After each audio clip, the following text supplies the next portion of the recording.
So curiosity and agency, of course, I'm all in. But I also find that kind of the policy establishment, all the people who care about education, K-12 education in the United States, I find them totally focused on how do we give more kids more conventional schooling. And of course, there are some people who talk about curiosity and agency, but it almost feels like a sort of a schizophrenic debate. There are the education's urgent, we need to give you more of it on the one hand, and the, oh, by the way, curiosity and agency are good. Any thoughts on how we can deal with the policy community, or we ignore them, or does this is parents grassroots, or? Yeah, so, you know, when I talk to the folks who are going to be contributors in the book, I do have some litmus tests.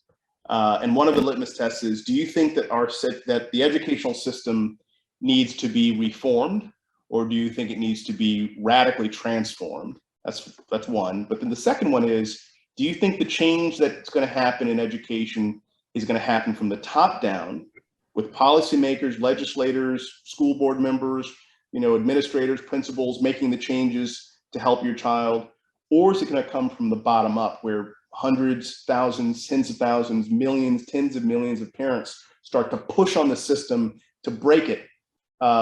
What's more likely to happen? And after 40 years of watching education and being involved deeply in education for 20 years of those 40 years, there is no doubt in my mind that education will not change until parents drive the change from the bottom up. And I'll add to that, as kids are reaching their teen years, the teens will start to drive the change, because they will start to realize that when I talk to kids, and I'm sure you do this too, Michael, I talk to young people and they're 13 or above, and I ask them, how do you like school? They'll go, what do you like about it? Oh, I love my friends. I love, love the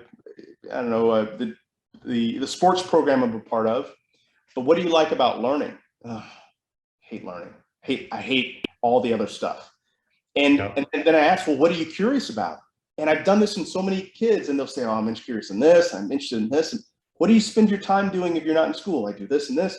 Why don't you study that? Why can't you? Well, because I can't. Right. So kids realize that there is a way to energize their learning and to turbocharge their learning.